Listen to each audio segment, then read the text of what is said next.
Thank you, Mr. Speaker. It's an honor to rise today to speak on Bill C-14, an act that proposes long-awaited reforms to Canada's bail and sentencing framework. At the outset, let me just say that Conservatives welcome this legislation. We have been calling for meaningful bail reform for years at this point. We have stood alongside police associations, provincial governments, victims advocates, to push for stricter bail legislation and stricter sentencing laws. The government's decision to bring this bail law forward is, in many ways, an acknowledgement that the system is not working as it should and that public safety should once again become the paramount guiding principle of our justice system. While we welcome this step, and it is a step in the right direction, we also recognize that it does not go far enough. I am also pleased to see that the government has admitted in their own news release regarding the bill just last Thursday that there is a direct correlation between the rise in crime and this Liberal government taking office. The news release stated that while crime was down between 1998 and 2014, it's gone up between 2014 and 2024. Now, this admission comes after years of Liberal politician after Liberal politician claiming that crime is in fact going down. There have been mailers sent out by Liberal MPs who for years have been trying to convince the public that rising crime is in their head, and some former members of this House would cherry-pick certain periods to suggest that their constituents that crime is not actually the problem that they think it is. And I'm for one happy that the Liberal government has finally highlighted the fact that the best way to examine the trend of increasing crime is not to pick one short period for the purposes of political messaging, but to look at it over a long period of time, to recognize and to course correct. As I've stated before, time after time in this House, people in Vaughan Woodbridge do not feel safe in their homes and in their own community. Our community was never like this before, and it wouldn't be like this today had this Liberal government chosen to act sooner. In York Region, in 2025, as of September 30th, there have been 60 shootings.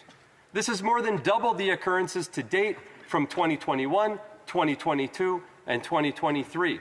For years, all major stakeholders were largely ignored by this Liberal government, many of the members who still sit in this House today.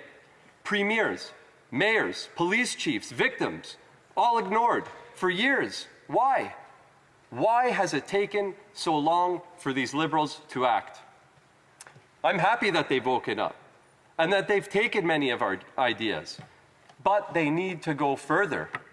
I implore them, take all our ideas, please, because behind these numbers are heartbreaking stories, families shattered, communities shaken, victims left wondering why individuals known to be violent were released on their streets. So how did we get here? Well, it stems largely from legislative and cultural shifts following the introduction of the principle of restraint in Bill C-75 in 2019.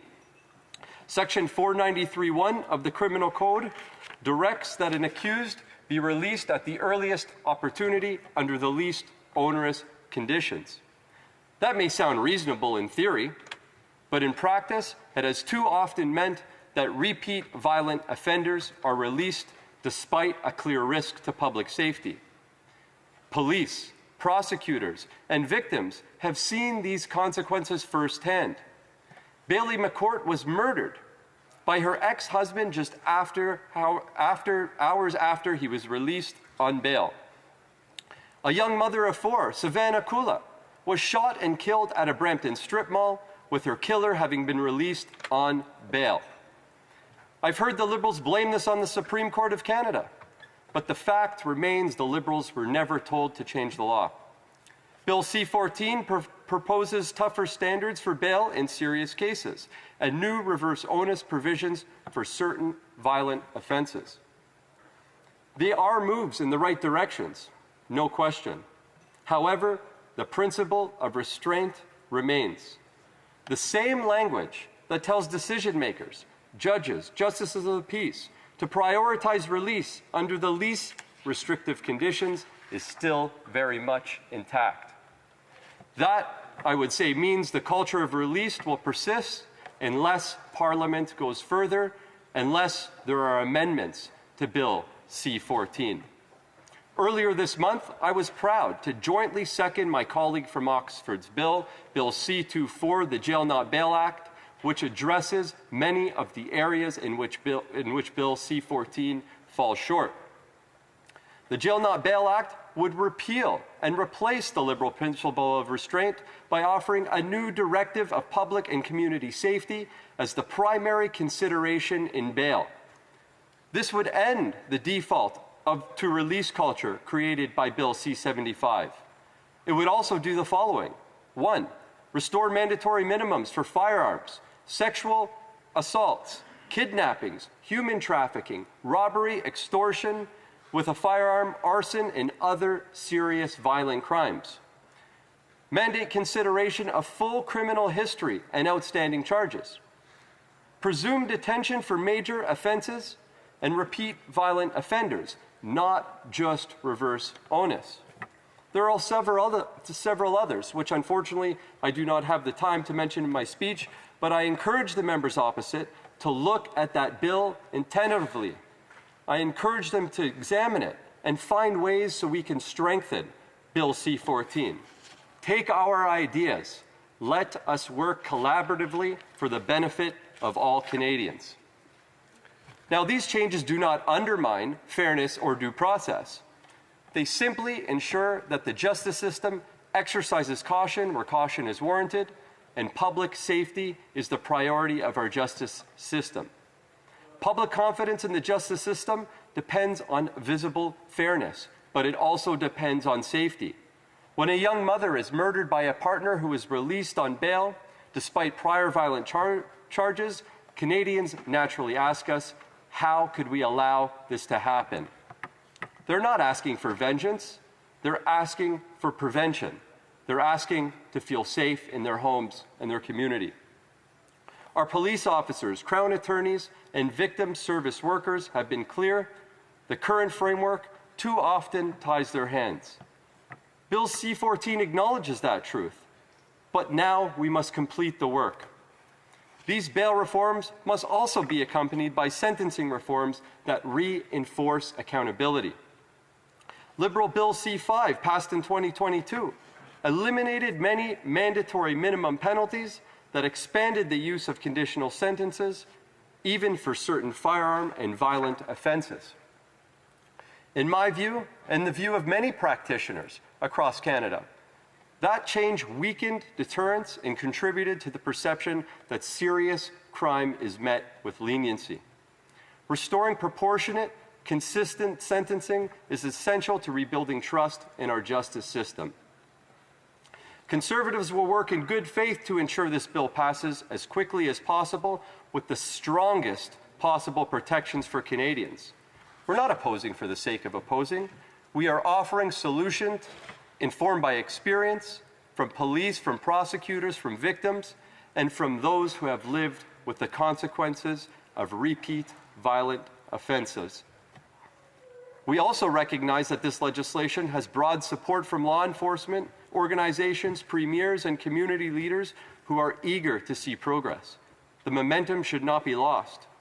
If the government is willing to accept reasonable amendments, such as elevating public safety to the first consideration and closing the remaining gaps around repeat offenders, then we can together deliver the kind of reform that Canadians have been demanding for years.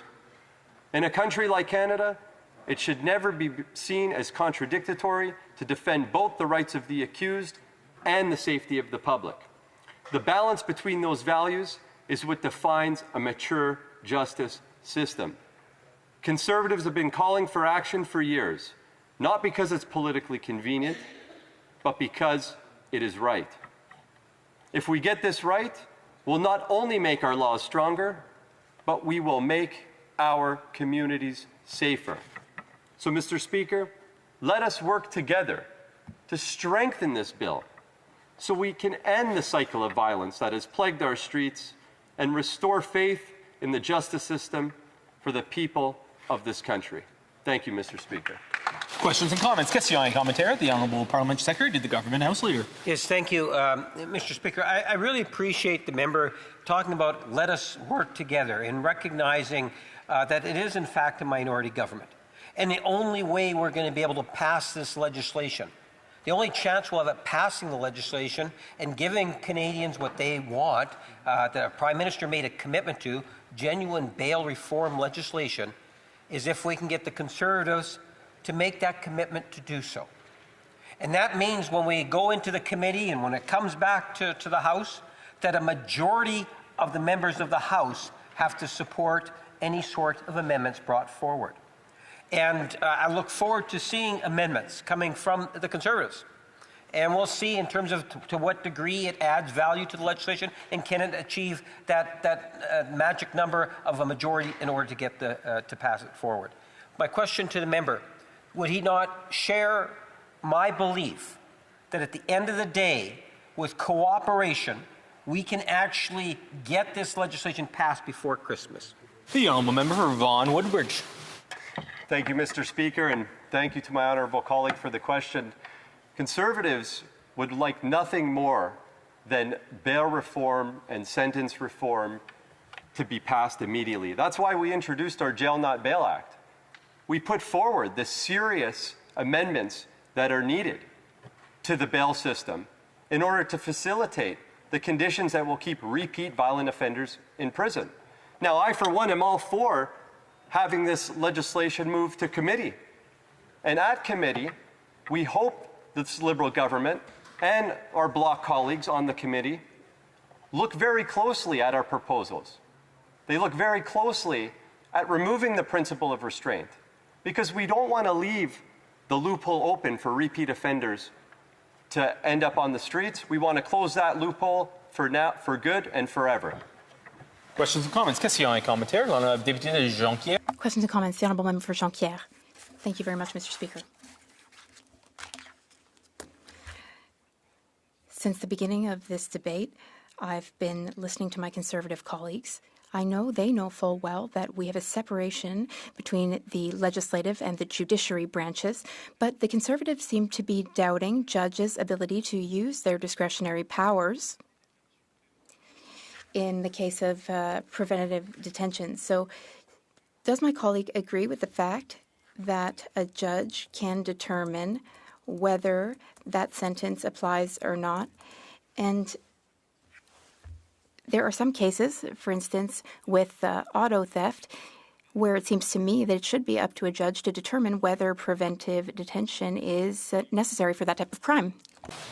Thank you, Mr. Speaker, and thank you to my Bloc colleague for the question. Certainly, in this time period that we have just gone through, where crime has become increasingly of concern, we have witnessed the fact that serious repeat offenders constantly out on bail are constantly committing crimes. This isn't new. We hear this from police associations, victim advocacy groups, premiers, municipal governments.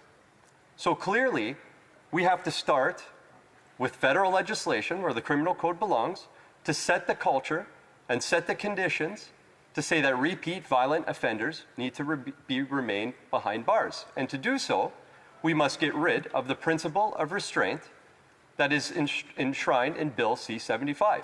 Thank you, Mr. Speaker.